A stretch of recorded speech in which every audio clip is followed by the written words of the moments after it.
ಇನ್ನೇನು ವಿಚಾರ ಇಲ್ಲ. ಇದು ಅಷ್ಟೇ ಡೇಂಜರಸ್, ಅಷ್ಟೇ ಒಳ್ಳೆಯದು. ನೆನೆಸಿದ ಅಕ್ಕಿನಲ್ಲಿ ಹೋಮ ಮಾಡಿದ್ರೆ ಶಾಂತಿ ಸಿಗುತ್ತೆ, ತುಪ್ಪದಲ್ಲಿ ಮಾಡಿದ್ರೆ ಅಭಿಷ್ಟ ಸಿದ್ಧಿ ಸಿಗುತ್ತೆ, ಬೇಲದ ಹಣ್ಣದಲ್ಲಿ ಮಾಡಿದ್ರೆ ಲಕ್ಷ್ಮೀ ಪ್ರಾಪ್ತಿ ಆಗುತ್ತೆ.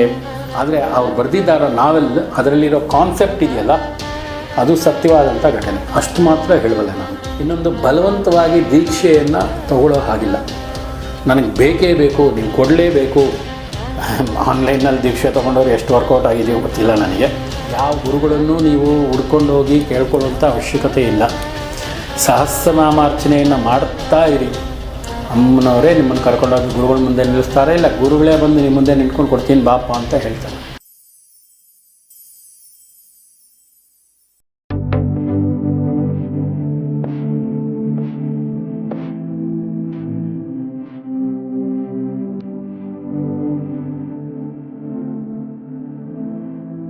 ಸಗುಣೋಪಾಸನೆ, ನಿರ್ಗುಣೋಪಾಸನೆ ಅಂತ ಹೇಳ್ತಾರೆ. ಅಂದರೆ ಶಂಕರಾಚಾರ್ಯರು ಏನು ಹೇಳ್ತಾರೆ ಅಂತಂದರೆ, ಜ್ಞಾನಕ್ಕೆ ಪ್ರಾಧಾನ್ಯತೆ ಜಾಸ್ತಿ ಕೊಟ್ಟರು ಅಂತಂದರೆ ನಿರ್ಗುಣೋಪಾಸನೆ.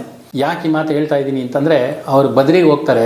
ಬದ್ರಿನಲ್ಲಿ ಬದ್ರಿನಾರಾಯಣನಿಗೆ ಅಲ್ಲಿ ಇವರು ಓದಂಥ ಸಂದರ್ಭದಲ್ಲಿ ಪೂಜೆ ಆಗ್ತಾ ಇರುತ್ತೆ. ಪೂಜೆ ಆಗ್ತಾ ಇರುತ್ತೆ. ಅವ್ರು ನೋಡಿದ್ರೆ ಅಲ್ಲಿ ಬದ್ರಿನಾರಾಯಣನ ವಿಗ್ರಹನೇ ಇರೋದಿಲ್ಲ. ಅಲ್ಲಿ ಬರೀ ಪೀಠಕ್ಕೆ ಪೂಜೆ ಮಾಡ್ತಾ ಇರ್ತಾರೆ. ಆ ಪೀಠಕ್ಕೆ ಪೂಜೆ ಮಾಡ್ತಾ ಇರ್ತಾರೆ. ಇವರು ಹೋಗ್ತಾರೆ, ನಮಸ್ಕಾರ ಮಾಡ್ತಾರೆ. ಬರಬೇಕಾದ್ರೆ ಅವ್ರ ಶಿಷ್ಯ ಕೇಳ್ತಾನೆ ಅಂತ, ಏನು ಅಂತಾನೆ, ಅಲ್ಲಿ ಪೀಠಕ್ಕೆ ಪೂಜೆ ಮಾಡ್ತಾ ಇದ್ದಾರೆ, ಅಲ್ಲಿ ವಿಗ್ರಹನೇ ಇಲ್ಲ ಅಂತಾರೆ. ಅದಕ್ಕೆ ಇವ್ರು ಹೇಳ್ತಾರೆ, ಏನು ತಪ್ಪು, ಪರಮಾತ್ಮ ಎಲ್ಲ ಕಡೆಯೂ ಇದ್ದಾನೆ, ಎಲ್ಲದರಲ್ಲೂ ಇದ್ದಾನೆ, ಎಲ್ಲ ಕಡೆಯೂ ಇದ್ದಾನೆ, ಅದಕ್ಕೇನು ತಪ್ಪು ಅಂತ ಹೇಳ್ತಾರೆ. ಇಲ್ಲ, ಅಲ್ಲಿ ಮೂರ್ತಿ ಇರಲಿಲ್ಲ ಅಂತ. ಆವಾಗ ಅದು ಇಲ್ಲಿನ ಪದ್ಧತಿ ಇರ್ಬೋದು, ಅವರು ಪೀಠಕ್ಕೆ ಪೂಜೆ ಮಾಡೋ ಕ್ರಮ ಇಲ್ಲಿ ಇರ್ಬೋದು, ಮಾಡಲಿ ಬಿಡಿ, ಅದರಲ್ಲಿ ತಪ್ಪೇನು ಅಂತ ಹೇಳಿ ಹೊರಟೋಗ್ತಾರೆ. ಆದರೆ ಆ ಊರಿನ ರಾಜ ಬಂದು ಶಂಕರಾಚಾರ್ಯರನ್ನು ಕೇಳ್ಕೊಳ್ತಾನೆ, ಇಲ್ಲ ನಮಗೆ ಮೂರ್ತಿ ಬೇಕು, ನಾವು ನಿಮ್ಮಷ್ಟು ಜ್ಞಾನವಂತರು ತಪವಂತರಲ್ಲ, ನಮಗೆ ಎದುರುಗಡೆ ಮೂರ್ತಿ ಇದ್ರೇ ನಮಗೆ ಭಕ್ತಿ ಬರೋದಕ್ಕಾಗೋದು. ಆ ಭಕ್ತಿ ಅನ್ನೋದು ಸುಮ್ಮನೆ ಬರೋದಿಲ್ಲ. ಒಂದು ಸ್ಟೇಜ್ ನೀವು ಹತ್ತೋವರೆಗೂ ನಮಗೆ ಈ ವಿಗ್ರಹಾರಾಧನೆ ಇವೆಲ್ಲ ಬೇಕಾಗತ್ತೆ. ನಾವು ನಿಮ್ಮ ಲೆವೆಲ್ಗೆ ನಾವು ಹತ್ತಲಿಲ್ಲ, ಹಾಗಾಗಿ ನಮ್ಗೆ ವಿಗ್ರಹಾರಾಧನೆ ಬೇಕು ಅಂದಾಗ ಅವರು ವಿಗ್ರಹ ಅಲ್ಲೆಲ್ಲ ಸರೋವರದಲ್ಲಿ ಬೌದ್ಧರು ತೊಗೊಂಡೋಗಿ ಸರೋವರದಲ್ಲಿ ಬಿಸಾಕಿರ್ತಾರೆ. ಅದನ್ನು ಮೇಲ್ಗಡೆ ಎತ್ಕೊಂಬಂದು ಮತ್ತೆ ಬದ್ರಿನಾಥದಲ್ಲಿ ಬದ್ರಿನಾರಾಯಣನ ಪ್ರತಿಷ್ಠಾಪನೆ ಮಾಡಿ ಅವ್ರಿಗೆ ಒಪ್ಪಿಸ್ಬಿಟ್ಟು ಬರ್ತಾರೆ. ಈ ಮಾತು ಯಾಕೆ ಹೇಳ್ತೇನೆ ಅಂತಂದರೆ, ಅವ್ರಿಗೆ ಸಗುಣ ನಿರ್ಗುಣ ಎರಡೂ ಭೇದವೇ ಇರಲಿಲ್ಲ. ಯಾಕೆ ಈ ಮಾತು ಯಾಕೆ ಹೇಳಿದೆ, ಈ ಹಿರಣ್ಯಕಶಿಪು ಯಾರು ಇರ್ತಾರೆ ರಾಕ್ಷಸರು, ಅವ್ರ ಮಗ ಪ್ರಹ್ಲಾದ, ಅವರಪ್ಪ ಹಿರಣ್ಯಕಶಿಪು ಮಗನನ್ನು ಕೇಳ್ತಾನೆ, ನಾರಾಯಣ ಇಲ್ಲಿದ್ದಾನ, ಕಂಬದಲ್ಲಿದ್ದಾನ, ಈ ಗೋಡೆಯಲ್ಲಿದ್ದಾನ, ಭೂಮಿಯಲ್ಲಿದ್ದಾನ ಅಂತಂದರೆ ಎಲ್ಲ ಕಡೆಯೂ ಇದ್ದಾನೆ ಅಂತಾನೆ. ಎಲ್ಲದರಲ್ಲೂ ಇದ್ದಾನೆ, ಎಲ್ಲ ಕಡೆಯಲ್ಲೂ ಇದ್ದಾನೆ ಅಂತ. ಆವಾಗ ಈ ಕಂಬದಲ್ಲಿದ್ದಾನೆ ಅಂತ ಹೊಡೆದಾಗ ಕಂಬದಿಂದ ನರಸಿಂಹ ಹೊರಗಡೆ ಬರ್ತಾನೆ.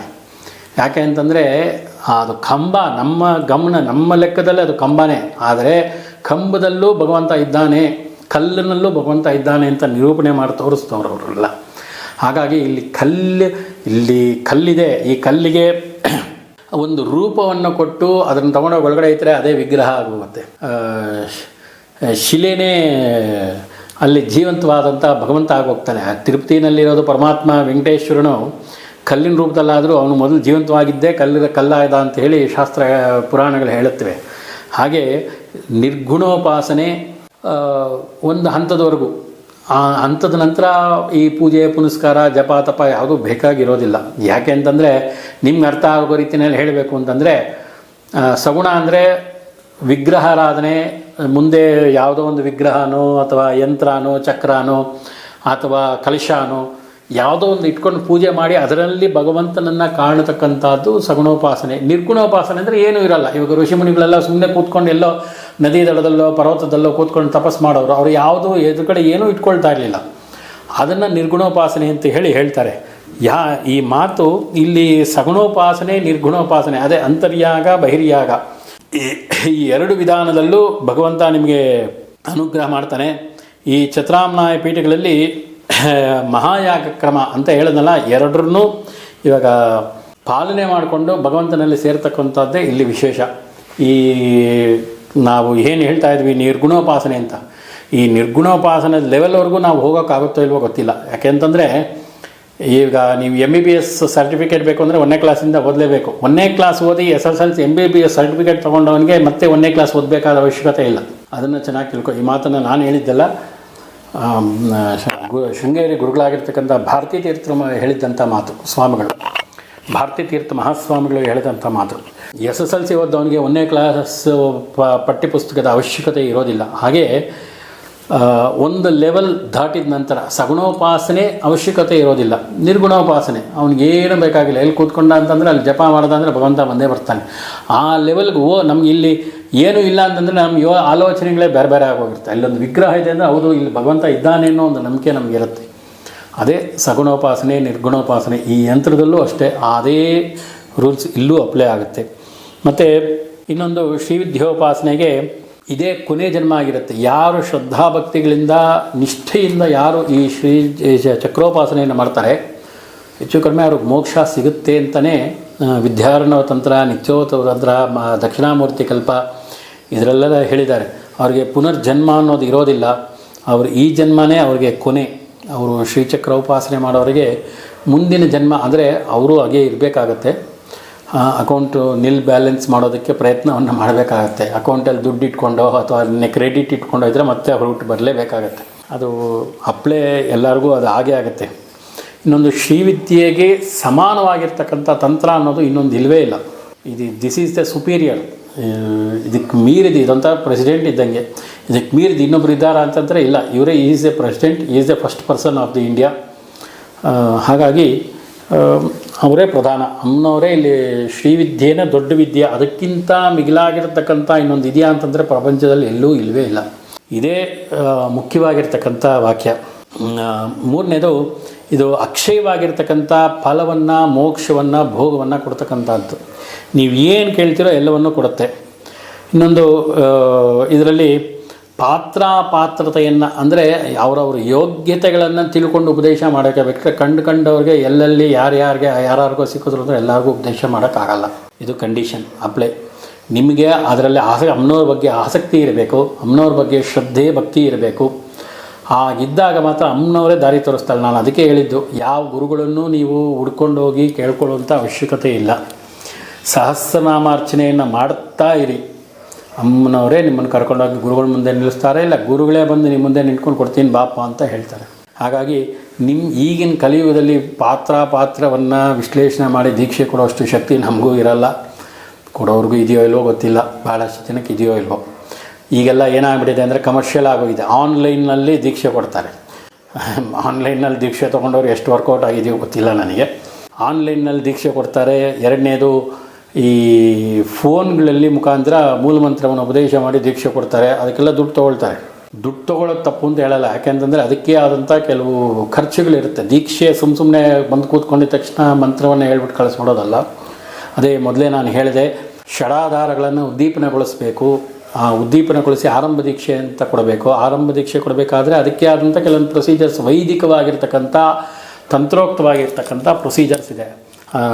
ಅಂದರೆ ಯಜ್ಞ ಯಾಗಾದಿಗಳನ್ನು ಮಾಡಿ ಪೂಜೆ ಪುನಸ್ಕಾರಾದಿಗಳನ್ನು ಮಾಡಿ ಆ ಷಡಾಧಾರಗಳನ್ನು ಪೂಜೆ ಮಾಡಿ ಆ ಷಡಾಧಾರಗಳನ್ನು ಉದ್ದೀಪನ ಮಾಡ್ತಕ್ಕಂಥದ್ದು. ಅಂದರೆ ಮೂಲಾಧಾರ, ಸ್ವಾಧಿಷ್ಠಾನ, ಮಣಿಪುರ ಇದನ್ನು ಉದ್ದೀಪನ ಮಾಡಿ ಅನಂತರದಲ್ಲಿ ಅವನಿಗೆ ದೀಕ್ಷೆಯನ್ನು ಕೊಡ್ತಕ್ಕಂಥದ್ದು. ಅದು ಅಷ್ಟು ಸುಲಭವಾಗಿ ಆಗಲ್ಲ. ಅದನ್ನೆಲ್ಲ ಅವರೇ ಖರ್ಚು ಹಾಕ್ಕೊಂಡು ಮಾಡೋಕ್ಕೂ ಸಾಧ್ಯ ಇಲ್ಲ ಗುರುಗಳಾಗಿರ್ತಕ್ಕಂಥವ್ರು.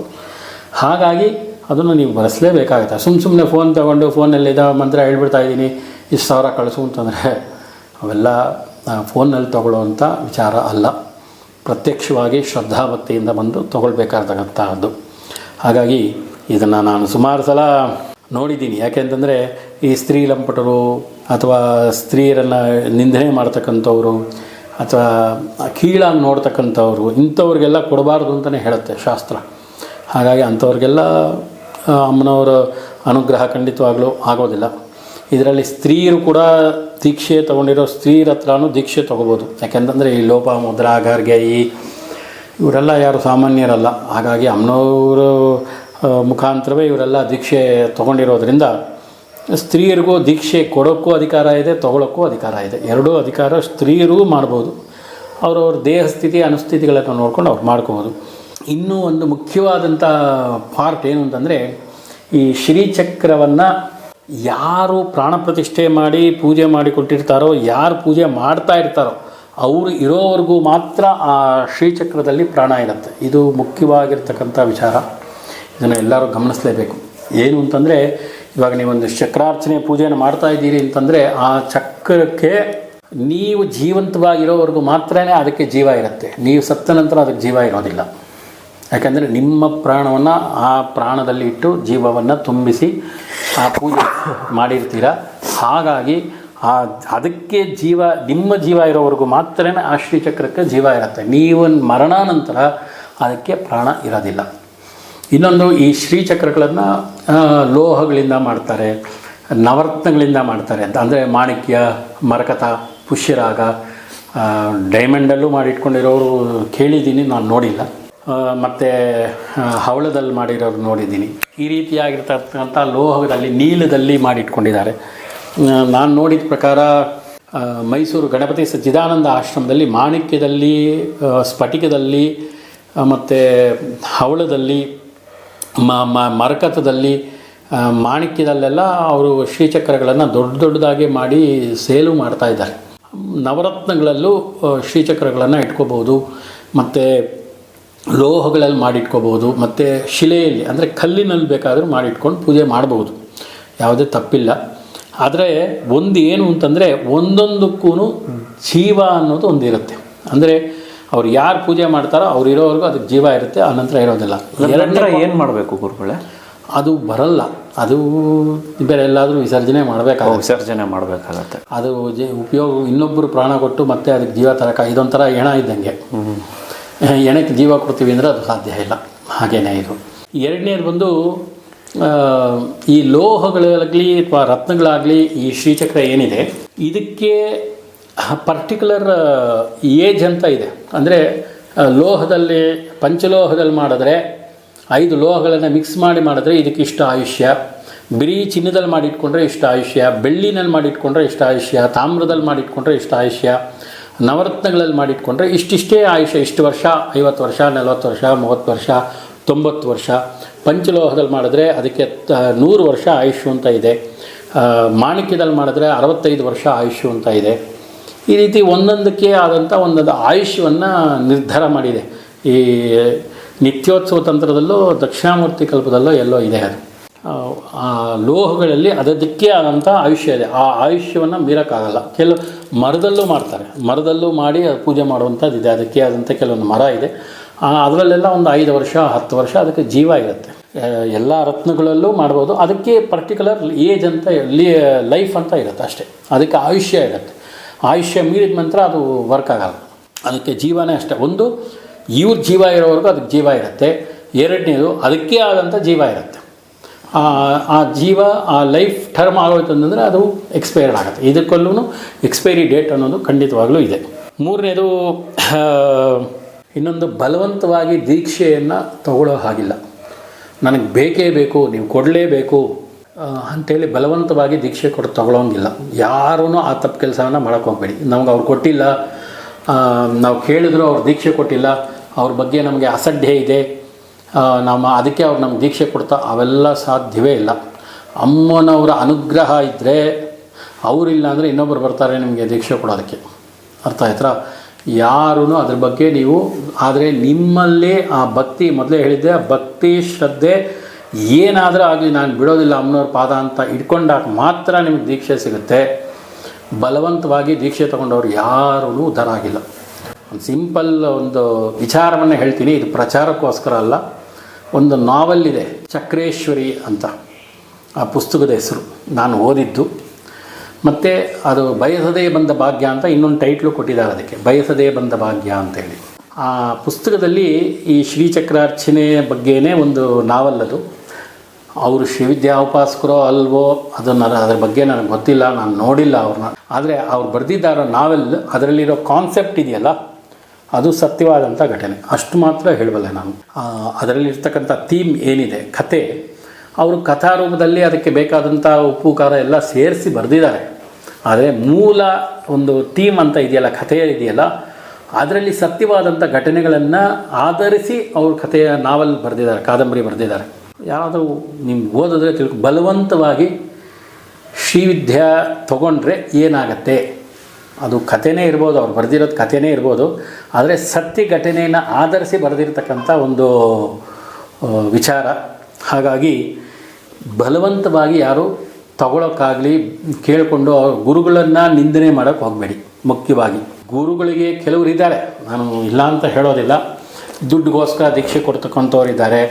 ಏನೂ ತಗೊಳ್ಳದೆ ನಮಗೆಲ್ಲ ಗೊತ್ತಿದೆ, ನಾವೇ ಬಹಳ ದೊಡ್ಡ ಇವರು ಅನ್ನೋ ರೀತಿಯಲ್ಲಿ ವಿಹರಿಸೋಂಥವರು ಬಹಳ ಜನ ಗುರುಗಳಿದ್ದಾರೆ, ಇಲ್ಲ ಅಂತ ನಾನು ಹೇಳೋಲ್ಲ, ಇದು ಕಲಿಯುಗ. ಆದರೆ ಅಷ್ಟೇ ಜನ ಬಂದವರಿಗೆಲ್ಲ ದೀಕ್ಷೆ ಕೊಟ್ಟು ನಿಮಗೆಲ್ಲ ಒಳ್ಳೆಯದಾಗಲಿ ಅಂತ ಆಶೀರ್ವಾದ ಮಾಡ್ತಕ್ಕಂಥ ನಮ್ಮ ಗುರುಗಳಾಗಿದ್ದಂಥವರು ಬಹಳ ಜನ ಇದ್ದಾರೋ ಇಲ್ಲವೋ ಗೊತ್ತಿಲ್ಲ. ನಮ್ಮ ಗುರುಗಳಿದ್ದರು, ಈಗಿಲ್ಲ ಅವರು. ಕೂಡಲೇ ಶೃಂಗೇರಿ ಜಗದ್ಗುರುಗಳು, ವಾಲ್ಕೇಶ್ವರ ಭಾರತಿಗಳು ಅಂತೇಳಿ. ಯಾರು ಏನು ಕೇಳಿದ್ರು ಪಾಪ ಅವ್ರು ಯಾರಿಗೂ ಇಲ್ಲ ಅಂತ ಹೇಳಿದವಂಥವ್ರಲ್ಲ. ಹಾಗಾಗಿ ಭಗವತಿ ಅವ್ರ ಹತ್ರ ಕರ್ಕೊಂಡೋಗಿ ಕರೆದು ಕೊಟ್ಟಂಥ ಒಂದು ವಿಚಾರ. ನಿಮ್ಗೆ ಏನು ಕರೆದು ಒಂದೊಂದು ಗ್ರಹಣಕ್ಕೂ ಕರೆದು ಅವರು ದೀಕ್ಷೆಯನ್ನು ಕೊಟ್ಟಂಥ ವಿಚಾರ. ಹಾಗಾಗಿ ಯಾರೂ ನಮಗೆ ಕೊಟ್ಟಿಲ್ಲ, ನೀವು ಕೇಳಿದ ತಕ್ಷಣ ತಗೊಳ್ಳೋವಂಥದ್ದಾಗಲಿ ಕೊಡೋವಂಥದ್ದಾಗಲಿ ಅಲ್ಲ. ಅದಕ್ಕೆ ಅಮ್ಮನವ್ರ ಅನುಗ್ರಹ ಆಗಬೇಕು, ಅಮ್ಮನವ್ರು ಕೊಡುವಂಥ ಗುರುಗಳಿಗೆ ನಿರ್ದೇಶನ ಆಗಬೇಕು. ಇಲ್ವಾ ಅಮ್ಮನವರೇ ಅವರಿಗೆ ದಾರಿ ತೋರಿಸ್ಬೇಕು, ಅವ್ರಿಗೆ ದೀಕ್ಷೆ ಕೊಡೋದಕ್ಕೆ. ಈ ಎರಡು ಆದರೆ ಮಾತ್ರನೇ ಸಾಧ್ಯ. ಅವ್ರು ಕೇಳಿದ ತಕ್ಷಣ ಕೊಡೋದಕ್ಕೆ ಇದು ಬಾರ್ಗೈನ್ ಸಿಸ್ಟಮ್ ಅಲ್ಲ, ಅಂಗಡಿ ಅಲ್ಲ, ದುಡ್ಡು ಕೊಟ್ಬಿಟ್ಟು ತೊಗೊಂಬರೋದಕ್ಕೆ. ಹಾಗಾಗಿ ಯಾರು ಬಲವಂತವಾಗಿ ಯಾರೂ ಶ್ರೀವಿದ್ಯಾ ದೀಕ್ಷೆಯನ್ನು ತಗೊಳ್ಳಿಕ್ಕೆ ಹೋಗಬೇಡಿ. ಇದು ಅದೊಂಥರ ಕೆಂಡ ಇದ್ದಂಗೆ, ಕೈಯಲ್ಲಿ ಮಡಲಲ್ಲಿ ಕೆಂಡ ಇಟ್ಕೊಂಡು ಓಡಾಡ್ದಂಗೆ. ನೀವು ಎಷ್ಟು ಸೇಫಾಗಿ ಇಟ್ಕೊಂಡಿದ್ದೀರೋ ನೀವು ಅಷ್ಟು ಸೇಫಾಗಿರ್ತೀರ, ಇನ್ನೇನೂ ವಿಚಾರ ಇಲ್ಲ. ಇದು ಅಷ್ಟೇ ಡೇಂಜರಸ್, ಅಷ್ಟೇ ಒಳ್ಳೆಯದು. ನೀವು ಹೆಂಗೆ ಉಪಯೋಗ ಮಾಡ್ಕೊಳ್ತೀರಾ ಅನ್ನೋದ್ರ ಮೇಲೆ ಇದೆ ಅಷ್ಟೇ. ಕೆಂಡ ಮಡಲಲ್ಲಿ ಇಟ್ಕೊಂಡ್ರೆ ಮಡಲು ಸುಡುತ್ತೆ, ಕೈಯಲ್ಲಿ ಇಟ್ಕೊಂಡ್ರೆ ಕೈ ಸುಡುತ್ತೆ. ನೀವು ಹೇಗೆ ಇಟ್ಕೋಬೇಕು ಅನ್ನೋದು ನಿರ್ಧಾರ ನಿಮ್ಮ ಕೈಯಲ್ಲಿರುತ್ತೆ. ಅದನ್ನು ಒಂದು ತಟ್ಟೆಯಲ್ಲಿ ಹಾಕಿ ಮರಳ ಮೇಲೆ ಇಟ್ಕೊಂಡ್ರೆ ಕೈ ಸುಡಲ್ಲ. ಬೇರೆ ಕೈಯಲ್ಲಿ ನಾನು ಕೆಂಡ ಎತ್ಕೊಳ್ತೀನಿ ಅಂತಂದರೆ ಕೆಂಡ ಸುಡುತ್ತೆ. ಹಾಗೆಯೇ ಇದೊಂದು. ಹಾಗಾಗಿ ಇನ್ನೊಂದು, ಆ ಬ್ರಹ್ಮಚಾರಿಗಳಾಗಂಥವ್ರು ಷೋಡಶಿ ಪಂಚದಶಿ ಇದನ್ನೆಲ್ಲ ಯಾರೂ ಕೊಡೋದಿಲ್ಲ. ಹಾಗಾಗಿ ಅದಕ್ಕೆ ವಿವಾಹ ಆಗಿರಬೇಕು ಅಂತ ಹೇಳ್ತಾರೆ. ಹಾಗಾಗಿ ಗೃಹಸ್ಥರಿಗೆ ಮಾತ್ರ ಅದು ಯೋಗ್ಯತೆ ಇರುತ್ತೆ. ಪಂಚದಶಿವರೆಗೂ ಗೃಹಸ್ಥರು ಮದುವೆ ಆಗದೇ ಇರೋರು ಬ್ರಹ್ಮಚಾರಿಗಳಿದ್ದರೆ ಅವರು ತೊಗೋಬೋದು, ಇದರಲ್ಲಿ ನಿಷಿದ್ಧ ಏನಿಲ್ಲ. ನೀವು ಪ್ರತಿನಿತ್ಯ ಜಪ ಮಾಡಿ ಒಂದು ನಿರ್ದಿಷ್ಟವಾಗಿರ್ತಕ್ಕಂಥ ಒಂದು ಸಂಖ್ಯೆಯನ್ನು ಇಟ್ಕೊಂಡು ನೀವು ಪ್ರತಿನಿತ್ಯ ಒಂದು 108, 1008 ಇಲ್ಲ 336 ಯಾವುದೋ ಒಂದು ಸಂಖ್ಯೆಯನ್ನು ನಿರ್ದಿಷ್ಟವಾಗಿ ಇಟ್ಕೊಂಡು ಪ್ರತಿನಿತ್ಯ ಜಪ ಮಾಡ್ತಾ ಬನ್ನಿ. ಖಂಡಿತವಾಗ್ಲೂ ಅಮ್ಮನವ್ರ ದಾರಿ ತೋರಿಸ್ತಾಳೆ, ಒಳ್ಳೆಯದಾಗತ್ತೆ. ನೀವು ಅಂತರ್ಯಾಗದಲ್ಲಾದರೂ ಮಾಡಿ, ಬಹಿರ್ಯಾಗದಲ್ಲಾದರೂ ಮಾಡಿ. ಬರೀ ಜಪ ತಪ ದೀಪ ಹಚ್ಚಿ ಅನುಷ್ಠಾನ ಮಾಡಿ ಅಮ್ಮನವ್ರಿಗೆ ಅರ್ಚನೆ ಮಾಡ್ಕೊಂಡೋಗಿ ಅಷ್ಟೇ ಸಾಕು. ಚಕ್ರಾರ್ಚನೆ ಮಾಡಲೇಬೇಕು ಅನ್ನೋ ರೂಲ್ಸ್ ಏನಿಲ್ಲ. ನೀವು ಅಂತರ್ಯಾಗದಲ್ಲಾದರೂ ಮಾಡಿ, ಬಹಿರ್ಯಾಗ ಅಂತಂದರೆ ಪೂಜೆ ಪುನಸ್ಕಾರ ಜಪ ತಪ ತರ್ಪಣ ಇದೆಲ್ಲವನ್ನು ಸಮರ್ಪಣೆ ಮಾಡ್ತಕ್ಕಂಥದ್ದು. ಇದರಲ್ಲಿ ಯಾವುದೇ ವಿಧವಾದಂಥ ಇದಿಲ್ಲ. ನಾನು ಹೇಳಿದ್ನಲ್ಲ, ದೀಕ್ಷೆಯಲ್ಲಿ 7 ವಿಧವಾಗಿರ್ತಕ್ಕಂಥ ದೀಕ್ಷೆ ಇದೆ. ಅಂದರೆ ಸ್ಪರ್ಶ, ದೃಕ್ಕು, ಮಾನಸ, ವಾಕು, ಕ್ರಿಯಾ, ಕಲಾ, ಕರ್ಣ, ವರ್ಣ ಅಂತೇಳಿ. ನಿಮಗೆ ಭಗವಂತ ಯಾವುದರಲ್ಲಿ ಅಂದರೆ ಬಾಯಲ್ಲಿ ಹೇಳ್ತಕ್ಕಂಥದ್ದು, ಕಣ್ಣಿಂದ ನೋಡಿ ಅಕ್ಷರಗಳನ್ನು ಕೊಡ್ತಕ್ಕಂಥದ್ದು, ತಲೆ ಮೇಲೆ ಕೈ ಇಟ್ಟು ಶಾಂಭವಿ ದೀಕ್ಷೆ ಅಂತ ಹೇಳ್ಕೊಡ್ತಾರೆ, ಸ್ಪರ್ಶ ದೀಕ್ಷೆ ಅಂತೇಳಿ. ನಿಮ್ಮ ತಲೆ ಮೇಲೆ ಕೈ ಇಟ್ಟ ತಕ್ಷಣ ನಿಮ್ಮ ಮನಸ್ಸಿನಲ್ಲೇ ಅದು ಅಕ್ಷರಗಳು ಗೋಚರ ಆಗೋಗುತ್ತೆ, ಆ ಅಕ್ಷರಗಳಾಗ್ಬೋದು. ಕ್ರಿಯಾ ಕರ್ಮದಿಂದ ನಿಮಗೆ ಸಿಗ್ತಕ್ಕಂಥದ್ದಾಗ್ಬೋದು. ಈ ರೀತಿ ನಾನಾ ವಿಧವಾಗಿರ್ತಕ್ಕಂಥ ರೀತಿ ನೀತಿಗಳೆಲ್ಲ ಇದೆ. ಇದರಲ್ಲಿ ಲಲಿತಾ ಸಹಸ್ರ ಪ್ರತಿನಿತ್ಯ ತಪ್ಪದೆ ಲಲಿತಾ ಸಹಸ್ರನಾಮ, ತ್ರಿಶತಿ, ಖಡ್ಗಮಾಲ ಅಥವಾ ಲಲಿತಾ ಅಷ್ಟೋತ್ರ ಇದು 3 ಪ್ರತಿನಿತ್ಯ ತಪ್ಪದೇ ಮಾಡಿ. ನೀವೇನು ಕೇಳ್ತೀರೋ ಎಲ್ಲನೂ ಅದೇ ಸಿಗುತ್ತೆ. ಇದು ಆರಂಭ, ಇದೊಂಥರ ನರ್ಸರಿ ಇದ್ದಂಗೆ. ನೀವು ಶ್ರೀವಿದ್ಯಾ ಉಪಾಸಕರಿಗೆ ಲಲಿತಾ ಸಹಸ್ರನಾಮ ಪಾರಾಯಣ, ತ್ರಿಶತಿ ಪಾರಾಯಣ ಹೇಳಿಸ್ಕೊಂಡು ಹೇಳಿ. ಯಾಕೆಂದರೆ ಯಾರೋ ಹಂಗೆ ಪುಸ್ತಕ ನೋಡ್ಕೊಂಡು ಓದೋಕ್ಕೆ ಹೋಗಬೇಡಿ. ಮೊದಲು 100 ಮಂತ್ರಗಳು ಬಹಳ ಕಷ್ಟ ಇದೆ. ಯಾಕೆಂದರೆ ಒಂದೊಂದು ಮಂತ್ರದಲ್ಲಿ 20 ಅಕ್ಷರ ಒಟ್ಟೊಟ್ಟಿಗೆ ಹೇಳಬೇಕಾಗತ್ತೆ. ಕರಾಂಗುಳಿನ ಕೊತ್ಪನ್ನ ನಾರಾಯಣ ದಿಶಾಕೃತ್ಯೈ ನಮಃ, ಚಂಡಮುಂಡ ನಿಶುಂಭಾದಿ ಖಂಡನಾಯೈ ನಮಃ. 20 ಅಕ್ಷರಗಳು ಒಟ್ಟೊಟ್ಟಿಗೆ ಬರುತ್ತೆ. ನಿಮ್ಮ ಅದನ್ನು ಹೇಳೋದಕ್ಕೆ ಬಹಳ ಕಷ್ಟ ಆಗುತ್ತೆ. ಶ್ರೀಮದ್ ಭಾಗವತ ಕೂಟೈಕ ಸ್ವರೂಪ ಮುಖ ಪಂಕಜಾಯ ನಮಃ, ಕಂಠಾದಿ ಕಟಿಪರ್ಯಂತ ಮಧ್ಯೆ ಕೂಟ ಸ್ವರೂಪಿಣ್ಯೈ ನಮಃ. ಅದು ಉಚ್ಚಾರಣೆ ಇದೆಲ್ಲ ತಪ್ಪು ಹೇಳಬಾರ್ದು ಅಂತ. ಯಾಕಂದರೆ ಸಂಸ್ಕೃತದಲ್ಲಿ ಒಂದು ಅಕ್ಷರ ಹಿಂದೆ ಮುಂದೆ ಆದ್ರೂ ವ್ಯತ್ಯಾಸಗಳು ಭಾಳ ಆಗೋಗುತ್ತೆ. ಹಾಗಾಗಿ ಅರ್ಥಗಳು ಬೇರೆ ಬೇರೆ ಹೋಗೋಗುತ್ತೆ. ಹಾಗಾಗಿ ತಪ್ಪು ಮಾಡೋಕ್ಕೆ ಹೋಗ್ಬಿಡಿ. ಯಾರ ಹತ್ರ ಆದರೂ ಒಂದು 4 ಸಲ ಹೇಳಿಸ್ಕೊಂಡು ನೆಮ್ಮದಿಯಾಗಿ ಮಾಡಿ. ಯಾವುದೇ ಡೌಟ್ ಬೇಡ. ಅಮ್ಮನವ್ರಿಗೆ ನೀವು ಹೀಗೆ ಮಾಡಬೇಕು, ಹಾಗೇ ಮಾಡಬೇಕು, ಅವರೇ ಮಾಡಬೇಕು, ಇವರೇ ಮಾಡಬೇಕು ಅನ್ನೋದು ಏನೂ ಇಲ್ಲ. ಇನ್ನೊಂದು, ಇದಕ್ಕೆ ನಿಮಗೆ ಆರಂಭ ದೀಕ್ಷೆ ಅಂತ ಅಂದರೆ ನೀವು ಇದನ್ನು ಸಹಸ್ರನಾಮ ತ್ರಿಶತಿನ ಮಾಡಿಕೊಂಡು ಹೋಗ್ತಾ ಇದ್ದರೆ ಶ್ರೀವಿದ್ಯೆ ದೀಕ್ಷೆಗೆ ಅವಳೇ ನಿಮ್ಮನ್ನು ಕೈ ಹಿಡಿದು ಕರ್ಕೊಂಡು ಹೋಗ್ತಾಳೆ. ಆರಂಭ ನಿಮಗೆ ಲಲಿತಾ ಸಹಸ್ರನಾಮದಿಂದನೇ ಆಗಬೇಕು. ನಾವು ಡೈರೆಕ್ಟಾಗಿ ದೀಕ್ಷೆ ತೊಗೊಂಡ್ಬಿಡ್ತೀವಿ ಅದು ಇದು ಅಂದರೆ ಅದು ಸಾಧ್ಯ ಇಲ್ಲ ಅಂತ ನನಗನ್ನಿಸುತ್ತೆ. ಯಾಕೆಂತಂದರೆ ಇಲ್ಲಿ ABCD ಕಲಿದ್ರೆ ನೀವು MBBS ಮಾಡೋಕ್ಕಾಗಲ್ಲ. ಹಾಗಾಗಿ ಇಲ್ಲಿಂದ ಶುರು ಮಾಡಿ ಅವರೇ ಕೈ ಹಿಡ್ಕೊಂಡು ನಿಮ್ಮನ್ನು MBBSವರೆಗೂ ಕರ್ಕೊಂಡು ಹೋಗ್ತಾರೆ. ಅದ್ರ ಬಗ್ಗೆ ಚಿಂತೆನೇ ಬೇಡ. ನಾನು ಇನ್ನೊಂದು ಈ ಶ್ರೀಚಕ್ರದ ಬಗ್ಗೆ ಹೇಳಿದೆ. ಶ್ರೀಚಕ್ರದಲ್ಲಿ 3 ವಿಧವಾದಂಥ ಚಕ್ರಗಳಿದೆ. ಭೂಪುರ, ಅರ್ಧಮೇರು, ಪೂರ್ಣಮೇರು ಅಂತಾರೆ, ಅಥವಾ ಕೈಲಾಸ ಮೇರು, ಮೇರು, ಕೈಲಾಸ ಮೇರು ಅಂತ ಹೇಳ್ತಾರೆ. ಆಕಾರದಲ್ಲಿ ರೇಖೆಗಳನ್ನು ಬರೆದು ತಗಡಿನ ಆಕಾರದಲ್ಲಿರುತ್ತೆ. ಅದು ಒಂದು ಬ್ರಹ್ಮಚಾರಿಗಳಿಗೆ ಉಪಯುಕ್ತ ಅಂತ ಹೇಳ್ತಾರೆ. ಬ್ರಹ್ಮಚಾರಿಗಳು ಮಾಡಬೇಕು ಅಂತ. ಅರ್ಧಮೇರು ಅಂತ ಸ್ವಲ್ಪ ಉಬ್ಬಿರುತ್ತೆ ಒಂದಿಷ್ಟು ಎತ್ತರಕ್ಕೆ, ಅದನ್ನು ಅರ್ಧಮೇರು ಅಂತ ಕೇಳ್ತಾರೆ. ಎಲ್ಲ ಮೇರು ಅಂತಲೂ ಕರೀತಾರೆ. ಅದನ್ನು ಪೂರ್ಣಮೇರು ಅಂತಾರೆ. ಅದು ಈ ರೀತಿ ಇವಾಗ ಇಲ್ಲಿದೆಯಲ್ಲ, ಇದನ್ನು ಪೂರ್ಣಮೇರು ಅಂತ ಕರೀತಾರೆ. ಇದು ಈ ರೀತಿ ಉದ್ದವಾಗಿರುತ್ತೆ, ಈ ರೀತಿ ಪಿರಮಿಡ್ ಸ್ಟೈಲ್ನಲ್ಲಿ ಇರುತ್ತೆ. ಅದನ್ನು ಕೈಲಾಸ ಮೇರು ಅಥವಾ ಪೂರ್ಣಮೇರು ಅಂತ ಕರೀತಾರೆ. ಇದನ್ನು ಬ್ರಹ್ಮಚಾರಿಗಳು ತಗಡಿನ ರೂಪದಲ್ಲಿ ಕರ್ತಾ ಭೂಪುರವನ್ನು ಪೂಜೆ ಮಾಡಬೇಕು. ಅರ್ಧಮೇರುನ ಗೃಹಸ್ಥರು ಮಾಡಬೇಕು, ಪೂರ್ಣಮೇರುನ ಸನ್ಯಾಸಿಗಳು ಮಾಡಬೇಕು ಅಂತ ಶಾಸ್ತ್ರದಲ್ಲಿ ಹೇಳ್ತಾರೆ. ಆದರೆ ನಿತ್ಯೋತ್ಸವ ಕಲ್ಪ, ನಿತ್ಯಾರ್ಣವ ಮತ್ತು ವರಿವಸ್ಯ ರಹಸ್ಯ ಇದರಲ್ಲೆಲ್ಲ ಕೆಲವರು ಹೇಳಿದ್ದಾರೆ, ಯಾರು ಯಾವುದನ್ನು ಬೇಕಾದರೂ ಮಾಡಿ, ನೀವು ಅರ್ಧ ಮೇರೆ ಇಟ್ಕೋಬೇಕು, ಪೂರ್ಣ ಮೇರುನೇ ಇಟ್ಕೋಬೇಕು, ಕೈಲಾಸ ಮೇರನ್ನೇ ಇಟ್ಕೋಬೇಕು ಅಂತ ಏನಿಲ್ಲ. ನಿಮ್ಗೆ ಯಾವುದನ್ನು ಬೇಕಾದರೂ ಮಾಡಿ, ಮೊತ್ತದಲ್ಲಿ ಅಮ್ಮನವ್ರಿಗೆ ಪೂಜೆ ಮಾಡಿ. ಇದೇ ಮುಖ್ಯವಾಗಿ ಬೇಕಾಗಿರೋದು. ಇದನ್ನು ಅದು ಇದು ಅಂತೇಳಿ ಬೈಫರ್ಗೇಷನ್ಸ್ ಏನಿಲ್ಲ ಅಂಥೇಳಿ ಶಾಸ್ತ್ರದಲ್ಲಿ ಹೇಳಿದ್ದಾರೆ. ಹಾಗಾಗಿ ಇದರಲ್ಲಿ ನಿಮಗೆ ಸೆಕೆಂಡ್ ಥಾಟ್ ಬೇಡ. ನಿಮ್ಗೆ ಯಾವುದು ಮಾಡಬೇಕು ಅಂದರೆ ಅದನ್ನು ಮಾಡಿ. ಆದರೆ ಕೋಣಗಳು ಕರೆಕ್ಟಾಗಿರುವಂಥ ಅದನ್ನು ನೋಡಿ ತಂದು ಮಾಡಿ. ಯಾವ್ಯಾವುದೋ ಮಾಡೋಕ್ಕೆ ಹೋಗ್ಬೇಡಿ. ಅದೇ ಹೇಳಿದ್ನಲ್ಲ, ಲೋಹಗಳಲ್ಲಿ ಮಾಡಿದ್ರೂ ಅದಕ್ಕೆ ಆಯುಷ್ಯ ಇದೆ. ಅದು ಇಂಡಿವಿಜುವಲ್ ಲೋಹಕ್ಕೆ ಬೇರೆ ಆಯುಷ್ಯ ಇದೆ, ಪಂಚಲೋಹಕ್ಕೆ ಬೇರೆ ಆಯುಷ್ಯ ಇರುತ್ತೆ. ಹಾಗಾಗಿ ಲೋಹಗಳಲ್ಲಿ ನೀವು ಶ್ರೀಚಕ್ರೋಪಾಸನೆಯನ್ನು ಮಾಡಿದ್ರೆ ಅದಕ್ಕೆ ಆದಂಥ ಜೀವ ಇರುತ್ತೆ. ಹಾಗಾಗಿ ಅದನ್ನು ಹಂಗೆ ಮಾಡ್ಕೊಳಕ್ಕೆ ಹೋಗ್ಬೇಡಿ. ಅದನ್ನು ತಂದು ಸುಮ್ಮನೆ ಅಂಗಡಿಯಿಂದ ತಂದು ಮನೇಲಿ ಇಟ್ಕೊಂಡು ಪೂಜೆ ಮಾಡಿದ್ರೆ ಪ್ರಯೋಜನ ಇಲ್ಲ. ಅದು ಗೊಂಬೆ ತಗೊಂಡು ಶೋಕೇಸ್ನಲ್ಲಿ ಇಟ್ಟಂಗೇನೆ. ಅದಕ್ಕೆ ಪ್ರಾಣವನ್ನು ಕೊಟ್ಟು ತದನಂತರದಲ್ಲಿ ಯಾರಾದರೂ ಶ್ರೀವಿದ್ಯಾ ಉಪಾಸಕರ ಕೈಯಲ್ಲಿ ಪ್ರಾಣ ಪ್ರತಿಷ್ಠೆ ಮಾಡಿಸಿ ಅದನ್ನು ತಗೊಂಬಂದು ಇಟ್ಕೊಂಡು ನೀವು ಪೂಜೆ ಮಾಡಿ. ಆಗ ಮಾತ್ರ ಅದಕ್ಕೆ ಜೀವ ಇರುತ್ತೆ, ಇಲ್ಲಾಂದರೆ ಸಾಧ್ಯ ಇಲ್ಲ. ಆದರೆ ಶ್ರೀಚಕ್ರ ಪೂಜೆ ಮಾಡಬೇಕು ಅಂತಂದರೆ ನಿಮಗೆ ಪಂಚದಶಿ ಉಪದೇಶ ಆಗಿರಬೇಕು. ಮತ್ತೊಮ್ಮೆ ಹೇಳ್ತಾ ಇದ್ದೀನಿ, ಅದು ಇಲ್ಲದೆ ನೀವು ತಗೊಂಬಂದು ಇಟ್ಕೊಂಡು ಪೂಜೆ ಮಾಡೋಕ್ಕೆ ಹೋಗಬೇಡಿ. ಅದರಿಂದ ಉಪಯೋಗ ಇಲ್ಲ. ಅದೇನಿದೆ ಅಂಗಡಿಯಿಂದ ತಗೊಂಬಂದು ಗೊಂಬೆನ ಶೋಕೇಸ್ನಲ್ಲಿ ಇಟ್ಟಂಗೇನೆ ಲೆಕ್ಕ. ಇದು ಸಾಧ್ಯ ಇಲ್ಲ. ನೀವು ಅದೇ ನಾನು ಹೇಳಿದ್ದು, ಇದು ಶ್ರೀಚಕ್ರ ಯಂತ್ರರಾಜ ಅಂತಲೂ ಕರೀತಾರೆ ಇದಕ್ಕೆ. ಅಂತಂದರೆ ಈ ಶ್ರೀಚಕ್ರಕ್ಕೆ ಸಮನಾಗಿರ್ತಕ್ಕಂಥ ಯಾವುದೇ ಯಂತ್ರಗಳೂ ಈ ಭೂಮಂಡಲದಲ್ಲಿ ಇಲ್ಲವೇ ಇಲ್ಲ. ಇದಕ್ಕಿಂತ ಎಲ್ಲ ಕಡಿಮೆ ಕ್ರಮದಲ್ಲೇ ಇರ್ತಕ್ಕಂಥದ್ದು. ಅದು ಸುದರ್ಶನ ಆಗ್ಬೋದು, ಲಕ್ಷ್ಮಿ ಆಗ್ಬೋದು, ಅಥವಾ ಪಾರಿಜಾತೇಶ್ವರಿ ಆಗ್ಬೋದು, ವಾರಾಹಿ ಆಗ್ಬೋದು, ರಾಜಶ್ಯಾಮಲ ಆಗ್ಬೋದು. ಯಾವುದೇ ಯಂತ್ರಗಳು, ಎಲ್ಲ ಯಂತ್ರಗಳ ಸಮ್ಮಿಲನವೇ ಶ್ರೀಚಕ್ರ. ಎಲ್ಲ ಯಂತ್ರಗಳು ಮತ್ತು 265 ದೇವತೆಗಳು ಏನೋ ಶ್ರೀಚಕ್ರದಲ್ಲಿ ಇರ್ತಕ್ಕಂಥದ್ದು. ಇವಾಗ ನಾನು ಏನೇನು ಹೆಸರುಗಳು ಹೇಳಿದೆ, ಪ್ರತಿಯೊಂದು ಇನ್ಕ್ಲೂಡಿಂಗ್ ಸುದರ್ಶನ, ಕೃಷ್ಣ, ರಾಮ, ಎಲ್ಲ ವಿಷ್ಣು, ರುದ್ರ, ಶಿವ, ಪ್ರತಿಯೊಂದು ಏನು ಯಂತ್ರಗಳಿದೆ, ಪ್ರತಿಯೊಂದು ಯಂತ್ರಗಳ ಮೂಲನೇ ಶ್ರೀಚಕ್ರ ಒಂದು. ಎಲ್ಲ ಯಂತ್ರಗಳು ಸೇರಿರೋದೇ ಶ್ರೀಚಕ್ರ. ಹಾಗಾಗಿ ಇದಕ್ಕೆ ಯಂತ್ರರಾಜ ಅಂತೇನೋ ಕರೀತಾರೆ. ಶ್ರೀಚಕ್ರವನ್ನು ಯಂತ್ರರಾಜ ಅಂತಲೂ ಕರೀತಾರೆ, ಚಕ್ರರಾಜ ಅಂತೇಳಿ. ಹಾಗಾಗಿ ಶ್ರೀಚಕ್ರ ಉಪಾಸನೆ ಮಾಡೋರು ಇಂಡಿವಿಜುವಲ್ ಆಗಿ ಮಾಡಬೇಕಾಗತ್ತೆ. ನೀವು ಅದನ್ನು ಬೇರೆದಕ್ಕೆ ಕಾಮ್ಯಕ್ಕೆ ಯಾರೂ ಉಪಯೋಗಿಸ್ಕೊಳ್ಳೋಕೆ ಹೋಗಬೇಡಿ. ಕಾಮ್ಯ ಅಂತಂದರೆ ಗೊತ್ತಾಯ್ತಲ್ಲ, ನಿಮ್ಮ ಪರ್ಸ್ನಲ್ ಇದಕ್ಕೆ ಮಾತ್ರ ಶ್ರೀಚಕ್ರೋಪಾಸನೆ ಬರುತ್ತೆ. ಬಿಟ್ಟರೆ ನೀವು ಇನ್ನೊಬ್ಬರಿಗೆ ಶೇರ್ ಮಾಡೋಕ್ಕಾಗಲಿ, ಇನ್ನೊಬ್ಬರಿಗೋಸ್ಕರ ಚಕ್ರಾರ್ಚನೆ ಮಾಡೋದಾಗಲಿ, ಇನ್ನೊಬ್ಬರಿಗೋಸ್ಕರ ನವಾವರಣ ಹೋಮ ಮಾಡೋದಾಗಲಿ ಮಾಡೋಕ್ಕೆ ಹೋಗಬೇಡಿ. ಅದರಿಂದ ಕೆಟ್ಟ ಫಲವೇ ಸಿಗುತ್ತೆ, ಬಿಟ್ಟರೆ ಶುಭ ಫಲ ಖಂಡಿತವಾಗಲೂ ಬರೋದಿಲ್ಲ. ಅದಕ್ಕೆ ಕಾಮ್ಯ ಪ್ರಯೋಗಕ್ಕೆ ಅಂತಲೇ ಬೇರೆ ದೇವತೆಗಳಿದೆ. ಇವಾಗ ಸುದರ್ಶನ ಇದೆ, ಗಣಪತಿ ಇದೆ, ಲಕ್ಷ್ಮಿ ಇದೆ, ವಾರಾಹಿ ಇದೆ, ಮಾತಂಗಿ ಇದೆ, ಖಡ್ಗಮಾಲ ಇದೆ, ಪ್ರತ್ಯಂಗಿರ ಇದೆ, ದುರ್ಗಾ ಇದೆ, ಸುಬ್ರಹ್ಮಣ್ಯ ಇದೆ, ಗಣಪತಿ ಇದ್ದಾನೆ. ಎಷ್ಟು ದೇವತೆಗಳಿದೆ. ನಿಮ್ಮ ಕಾಮ್ಯ ಪ್ರಯೋಗಗಳನ್ನು ಅದರ ಮುಖಾಂತರವನ್ನು ನೀವು ಸಂಪಾದನೆ ಮಾಡ್ಕೊಳ್ಳಿ, ಬೇರೆಯವ್ರಿಗೆ ದಾನ ಮಾಡಬೇಕಾದ್ರೆ.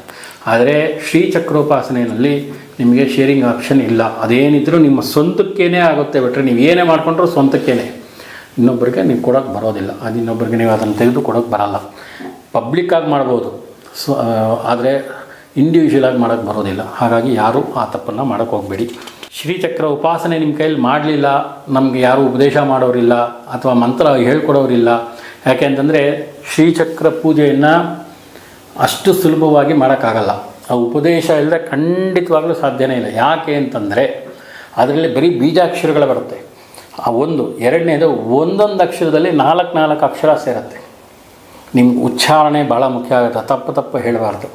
ಅಂತಂದರೆ ಹಾನಲ್ಲಿ ಯಾ ಅಕ್ಷರ, ಸಾ ಅಕ್ಷರ, ರಾ ಅಕ್ಷರ, ಈ ರೀತಿ ಒಂದೇ ಅಕ್ಷರಕ್ಕೆ 4 ಒತ್ತುಗಳನ್ನು ಸೇರಿ ಬಂದಿರುತ್ತೆ ಅವೆಲ್ಲ. ಹಾಗಾಗಿ ಅದನ್ನು ಅದ್ರ ಪಕ್ಕದಲ್ಲೇ ಒಂದೊಂದು ಅಕ್ಷರಕ್ಕೆ 4 ಅಕ್ಷರ ಸೇರಿ ಅಂತಕ್ಕಂಥದ್ದು 4 ಅಕ್ಷರಗಳು ಬರುತ್ತೆ. ನೀವು ಹೆಂಗೆ ಉಚ್ಚಾರಣೆ ಮಾಡ್ತೀರ, ಅದು ಉಪದೇಶ ಇಲ್ಲದೆ ಉಚ್ಚಾರಣೆ ಮಾಡೋಕ್ಕೆ ಸಾಧ್ಯವೇ ಇಲ್ಲ. ಹಾಗಾಗಿ ನೀವು ಅಷ್ಟು ರಿಸ್ಕ್ ತಗೊಳ್ಳೋಕ್ಕೆಲ್ಲ ಉಪದೇಶ ಇಲ್ಲದೆ ನೀವು ಚಕ್ರಾರ್ಚನೆ ಮಾಡೋಕ್ಕೆ ಹೋಗಬೇಡಿ. ಒಂದು. ಎರಡನೇದು, ಉಪಾಸನೆ ನಾನು ಮಾಡಿಲ್ವಲ್ಲಪ್ಪ, ನನಗೆ ಹೇಗಪ್ಪ, ನಾನು ನನಗೆ ಅಂತ ಚಿಂತೆ ಮಾಡೋದು ಬೇಡ. ನೀವು ಅದೇ ಹೇಳಿದ್ನಲ್ಲ, ಸಹಸ್ರನಾಮ ತ್ರಿಶತಿ ಖಡ್ಗಮಾಲ, ನೀವು ಇದ್ರ 3 ಕರೆಕ್ಟಾಗಿ ಯಾರ ಹತ್ರ ಆದರೂ ಹೇಳಿಸ್ಕೊಂಡು ನೀವು ಅಮ್ಮನವ್ರಿಗೆ ಆರಾಧನೆ ಮಾಡಿದ್ರೆ ಶ್ರೀಚಕ್ರಾರ್ಚನೆ ಪೂಜೆ ಮಾಡಿದಷ್ಟೇ ಫಲ ನಿಮಗೆ ಸಿಗುತ್ತೆ. ಇದು 100%. ನಾನು ಹೇಳಿರೋದೆಲ್ಲ ದಕ್ಷಿಣಾಮೂರ್ತಿ ಕಲ್ಪದಲ್ಲೇ ಹೇಳಿದ್ದಾರೆ. ಹಾಗಾಗಿ ಇದನ್ನು ಸಹಸ್ರನಾಮ ಅಂತ ಅನ್ನೋದು ಒಂದು ದೊಡ್ಡ ಕಾನ್ಸೆಪ್ಟ್. ಅದು ಸಮುದ್ರ ಇದ್ದಂಗೆ. ನೀವು ಎಷ್ಟು ಬೊಗಸೆನಲ್ಲಿ ಕೈಯಲ್ಲಿ ಎಷ್ಟು ಹೊತ್ಕೊಡಿದ್ರೆ ಅಷ್ಟೇ ಸಿಗುತ್ತೆ ನಿಮಗೆ. ಅಷ್ಟು ವಿಶಾಲವಾಗಿದೆ. ವೇದ ಇದೆ, ವೇದಾಂತ ಇದೆ, ತರ್ಕ ಇದೆ, ಆಮೇಲೆ ಯೋಗ ಇದೆ, ವೈದಿಕ ವಿಚಾರಗಳಿದೆ, ತಾಂತ್ರಿಕ ದೇವತೆಗಳು ಬರ್ತಾರೆ. ನಿಮ್ಮ ಜೀವನದ ಪ್ರತಿಯೊಂದು ಆಗು ಹೋಗುಗಳನ್ನು, ಪ್ರತಿಯೊಂದನ್ನು ಆನಂದ, ಸಂತೋಷ ಏನು ಬೇಕು ಪ್ರತಿಯೊಂದು ಅದರಲ್ಲಿದೆ. ಅದನ್ನು ಅರ್ಥ ಮಾಡಿಕೊಂಡ್ರೆ ನಿಮಗೆ ಭಾಳ ವಿಶೇಷವಾಗಿ ನಿಮಗೆ ಅದರ ಫಲ ಸಿಗುತ್ತೆ. ಯಾಕೆ ಅಂತಂದರೆ ಸಹಸ್ರನಾಮ ಅನ್ನೋದು ಅಷ್ಟು ಇಲ್ಲ. ಅದರಲ್ಲಿ ನಮ್ಮ ದೇಹದಲ್ಲಿ ಏನೇನಿದೆ ಅಷ್ಟು ವರ್ಣನೆ ಮಾಡೇ ಹೇಳ್ಬಿಟ್ಟಿದ್ದಾರೆ ಅಮ್ಮನವರು. ಆ ವಶಿನ್ಯಾದಿ ದೇವತೆಗಳು ನಮ್ಮ ದೇಹದಲ್ಲಿರ್ತಕ್ಕಂಥ ಯಾವ ರೀತಿ ಏನೇನು ಅಂಗಗಳ ನಾವು ಯಾವ ರೀತಿ ಉಪಯೋಗ ಮಾಡಿದ್ರೆ ಏನೇನಾಗುತ್ತೆ ಅನ್ನೋದ್ರ ಬಗ್ಗೆ ಷಡಂಗ ದೇವತೆಗಳು ನಮ್ಮ ದೇಹದಲ್ಲಿ ಯಾವ್ಯಾವ ದೇವತೆಗಳಿದ್ದಾರೆ, ಯಾವ್ಯಾವ ಮೂಲಾಧಾರ ಮುಜಾರೂಢಾಯ ನಮಃ, ಪಂಚವಕ್ತಾಯ ನಮಃ, ಅಸ್ಥಿ ಸಂಸ್ಥಿತಾಯ ನಮಃ, ಅಂಕುಶಾದಿ ಪ್ರಹರಣಾಯ ನಮಃ. ಮೂಲಾಧಾರದಲ್ಲಿ ಗಣಪತಿ ಇದ್ದಾನೆ, ಮಣಿಪುರದಲ್ಲಿ ವಿಷ್ಣು ಇದ್ದಾನೆ, ಆಜ್ಞಾದಲ್ಲಿ ರುದ್ರ ಇದ್ದಾನೆ, ಸಹಸ್ರಾರದಲ್ಲಿ ಸದಾಶಿವ ಇದ್ದಾನೆ ಅಂತ ಹೇಳಿ ಯಾವ ಬಣ್ಣದಲ್ಲಿದೆ ಚಕ್ರಗಳು, ಆ ಬಣ್ಣಕ್ಕೆ ದೇವತೆಗಳು ಯಾರು, ಹಾನಿ ವೃದ್ಧಿ ವಿವರ್ಜಿತಾಯ ನಮಃ, ಐಂಗ ವಿನಿವೃದಯಾಯ ನಮಃ, ಷಡಾಧಾರ ದೇವತೆಗಳ ಬಗ್ಗೆ ವಿಶುದ್ಧಿ ಚಕ್ರಣೀಯಾಯ ನಮಃ ಅಂಥೇಳಿ ಆ ವಿಶುದ್ಧಿ ಮೂಲಾಧಾರದಿಂದ ಸಹಸ್ರಾರದವರೆಗೂ ಎಷ್ಟು ದೇವತೆಗಳು ಬರ್ತಾರೆ ಅಷ್ಟು ದೇವತೆಗಳ ವರ್ಣ ಭೇದ. ಯಾಕೆಂತಂದರೆ ಈ ಚಕ್ರಗಳಿಂದಲೇ ಇವಾಗ ನಾನೇನು ಮಾತಾಡ್ತಾ ಇದ್ದೀನಿ, ಈ ವಾಕು ಕೂಡ ಅಕ್ಷರಗಳು ಹೊರಗಡೆ ಬರೋದೇ ಚಕ್ರಗಳಿಂದಾನೇ, ಇನ್ಯಾವುದರಿಂದಾನು. ಈ ಚಕ್ರಗಳನ್ನೇ ಪ್ರಧಾನ. ಈ ಚಕ್ರಗಳಿಂದಾನೇ ನಮ್ಮ ಒಂದೊಂದು ವಾಕ್ಯಗಳು ಹೊರಗಡೆ ಬರೋದು. ಒಂದೊಂದು ಚಕ್ರದಿಂದ ಒಂದೊಂದು ವಾಕ್ಯಗಳು ಬರುತ್ತೆ. ಅಂದರೆ ಈ ಗಣಪತಿ ಪೂಜೆನ ಮೊದಲು ಯಾಕೆ ಮಾಡ್ತಾರೆ ಅಂತ ಕೇಳ್ತಾರೆ. ಗಣಪತಿ ಪೂಜೆಯನ್ನು ಯಾಕೆ ಮಾಡ್ತಾರೆ ಅಂದರೆ ಮೂಲಾಧಾರಾಂ ಭುಜಾರೂಢಾಯ ನಮಃ ಅಂತಾರೆ. ಅಂದರೆ ಮೂಲಾಧಾರದಲ್ಲಿ ಸ್ಥಿತವಾಗಿರ್ತಕ್ಕಂಥವನು ಗಣಪತಿನೇ. ಮೂಲಾಧಾರದಿಂದನೇ ಆರಂಭ ಆಗೋದು. ಅದಕ್ಕೆ ಅವನಿಗೆ ಸೊಂಡ್ಲಿದೆ ಅಂತ ಅದು ಅದೇ ಹೇಳಿದ್ನಲ್ಲ, ತಾಂತ್ರಿಕವಾಗಿ ಬಹಳ ದೊಡ್ಡ ವಿಚಾರ ಅದು. ಭಾಳ ಶಾಕ್ತದಲ್ಲಿ ದೊಡ್ಡ ಕಾನ್ಸೆಪ್ಟ್ ಅದು. ಆ ಸೊಂಡ್ಲೆ ಸುಷುಮ್ನಾ ನಾಡಿ ಅಂತ ಹೇಳ್ತಾರೆ. ಅಂದರೆ ಏನು ಇಲ್ಲಿಂದ ಮೇಲ್ಗಡೆವರೆಗೂ ಪ್ರವಹಿಸ್ತಕ್ಕಂಥ ನಾಡಿ ಅದು. ಅಂತಂದರೆ ಇಡ ಪಿಂಗಳ ಅಂತ ನಾವು ಏನು ಹೇಳ್ತೀವಿ, ಈ ಕಡೆ ಬಲಗಡೆ ಎಡಗಡೆ ಆ ಮಧ್ಯದಲ್ಲೊಂದು ನಾಡಿ ಒಂದು ಮೇಲ್ಗಡೆ ಸಹಸ್ರಾರದವರೆಗೂ ಕನೆಕ್ಟ್ ಆಗುತ್ತೆ. ಆ ಕನೆಕ್ಟ್ ಆಗ್ತಕ್ಕಂಥ ಜಾಗದಲ್ಲಿ ಗಣಪತಿ ಆರಂಭದಲ್ಲೇ ಇರೋದರಿಂದ ಮೂಲಾಧಾರಾಂ ಭುಜಾರೂಢಾಯ ನಮಃ. ಗಣಪತಿ ಎಲ್ಲಿದ್ದಾನೆ ಅಂತಂದರೆ ಮೂಲಾಧಾರದ, ಅದಕ್ಕೆ ಮೊದಲು ಅಲ್ಲಿ ಪೂಜೆ ಮಾಡೋದು ಗಣಪತಿಗೆ. ಆರಂಭನೇ ಅಲ್ಲಿಂದಾನೆ, ಗಣಪತಿ ವಾಸಸ್ಥಾನ ಮೂಲಾಧಾರನೇ. ಹಾಗಾಗಿ ಆ ಯೋಗದ ಬಗ್ಗೆ, ಈ ಆಸನಗಳ ಬಗ್ಗೆ ಪ್ರತಿಯೊಂದು ವಿಚಾರನೂ ಸಹಸ್ರನಾಮದಲ್ಲಿದೆ. ನಿಮ್ಗೆ ಇಂಥ ವಿಚಾರ ಇಲ್ಲ ಅನ್ನೋಂಗಿಲ್ಲ ಪ್ರಪಂಚದಲ್ಲಿ. ಪ್ರಕೃತಿ ಬಗ್ಗೆ ಆಗಲಿ, ಮಳೆ ಬೆಳೆಗಳ ಬಗ್ಗೆ ಆಗಲಿ ಪ್ರತಿಯೊಂದೂ ಇದೆ. ಹಾಗಾಗಿ ನೀವು ಅದನ್ನು ವಿಸ್ತಾರವಾಗಿ ನೀವು ಅದನ್ನು ತಿಳ್ಕೊಂಡ್ರೆ ಮಾತ್ರ ಅದು ನಿಮ್ಗೆ ಅರ್ಥವಾಗುತ್ತೆ. ಅದು ಭಾಳ ದೊಡ್ಡ ಕಾನ್ಸೆಪ್ಟ್ ಸಹಸ್ರನಾಮ ಅನ್ನೋದು. ಅದು ಹೇಳ್ಕೊಳ್ಳೋಕ್ಕೆ ಆಗೋದಿಲ್ಲ, ಅಷ್ಟು ದೊಡ್ಡ ವಿಚಾರ. ಹಾಗಾಗಿ ಅದನ್ನು ನೀವು ಮಾಡ್ಕೊಳ್ಳಿ. ಬೇರೆ ಯಾವುದೇ ರೀತಿಯಾದಂಥ ಉಪಾಸನೆಗೆ ಯೋಗ್ಯವಾಗಿರ್ತಕ್ಕಂಥ ಲಲಿತಾ ಸಹಸ್ರನಾಮ ತ್ರಿಶತಿ ಖಡ್ಗಮಾಲೆಗಳನ್ನು ನೀವು ಪ್ರತಿನಿತ್ಯ ಪಾರಾಯಣ ಮಾಡಿ ಶ್ರೀಚಕ್ರಾರ್ಚನೆ ಮಾಡಿದಷ್ಟೇ ಫಲ ಸಿಗುತ್ತೆ.